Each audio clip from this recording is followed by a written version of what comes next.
Hi friends.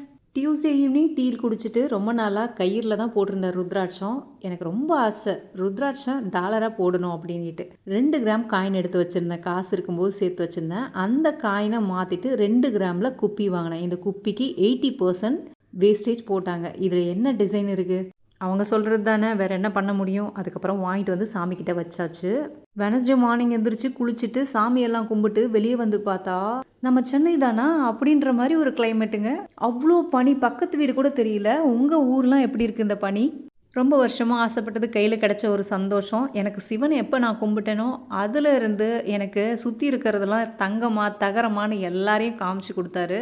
எனக்கு மட்டும் ஏன் இவ்வளோ கஷ்டம் நடக்குதுன்னு யோசிச்சுட்டு இருந்தேன் நான். இவ்வளோ கஷ்டம் நீ கொடுக்கலன்னா இந்த அளவுக்கு நான் வாழ்க்கையில் முன்னேறி இருக்க மாட்டேன். சுற்றி இருக்கவங்களாம் யாருன்னு எனக்கு தெரிஞ்சே இருக்காதுங்க. ருத்ராட்சம் போட்டதுலேருந்தே எனக்கு ஃபுல்லாகவே பாசிட்டிவ் தாங்க. நானே சேர்த்து வச்சு வாங்கினன்றது ஒரு சந்தோஷம், அவ்வளோ ஒரு சந்தோஷம். என்னோடய செலவை நானே பார்த்துக்கிற அளவுக்கு சிவன் என்னை வச்சுருக்காரு. நம்ம எல்லாருமே கண்டிப்பாக சுயமாக நம்ம செலவுக்காச்சும் சம்பாதிக்கணும். ஒவ்வொருத்தரும் சம்பாதிக்கணும். குதிரைவாலி அரிசி சுகர் இருக்கிறவங்களும் சாப்பிடலாம், சுகர் இனிமேல் லைஃப்பில் வரவே கூடாதுன்றவங்களும் சாப்பிடலாம். நோய் இல்லாத வாழ்க்கைக்கு நம்ம முன்னோர்கள் வழியில் நம்ம இந்த மாதிரி சிறுதானியம் சாப்பிட்டோன்னா உடம்புக்கு ரொம்ப நல்லதுங்க.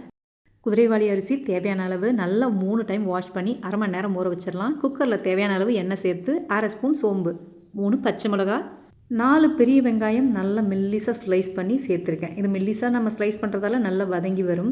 வெங்காயம் இந்த அளவுக்கு வதங்கணும், அப்போ தான் டேஸ்ட்டு நல்லாயிருக்கும். 2 ஸ்பூன் இஞ்சி பூண்டு பேஸ்ட்டு, பழுத்த தக்காளி 2 நல்லா மெல்லிசாக ஸ்லைஸ் பண்ணி இதையும் சேர்த்துக்கலாம். வெங்காயம், தக்காளி, இஞ்சி பூண்டு பேஸ்ட்டு நல்லா வதங்கி இந்த மாதிரி எண்ணெய் பிரிஞ்சு வரணும். அந்த ஸ்டேஜில் மஞ்சத்தூள் சேர்த்து வதக்கிக்கலாம்.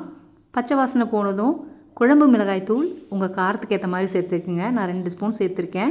இப்போது இது நல்லா வதங்கி வாசனை கமன்னு இருக்குங்க. அதுவும் இந்த மலாட்டா எண்ணெயில் செய்யும்போது அவ்வளோ அருமையான வாசனை.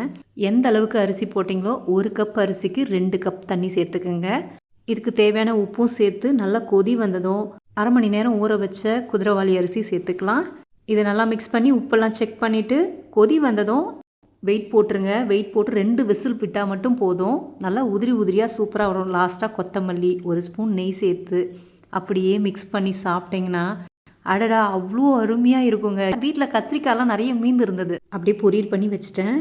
இதுக்கு சைட் டிஷ் எதுவுமே தேவையில்லை, அப்படியே சாப்பிட்லாம். சாதாரணமாக நம்ம அந்த ஒயிட் ரைஸில் செய்கிறத விட இதில் செய்யும்போது அவ்வளோ டேஸ்ட்டு, அவ்வளோ சூப்பராக இருந்தது. கண்டிப்பாக ட்ரை பண்ணி பாருங்கள். இன்ஸ்டா, யூடியூப்லலாம் எப்படிங்க உங்கள் வீட்டில் மட்டும் பூனையும் நாயும் ஒத்துமையாக இருக்குது அப்படின்னு கேட்குறீங்க. இவங்க எல்லாருமே அடிபட்டு தாய் இல்லாமல் ரொம்ப குட்டியாக இருந்து அப்படி வந்தவங்க தான் எங்கள் வீட்டுக்கு. ஃபஸ்ட்டு 2-3 நாள் ரொம்ப பயப்படுவாங்க. அதுக்கப்புறம் இவங்கெல்லாம் பழகி ஒன்றாயிடுவாங்க.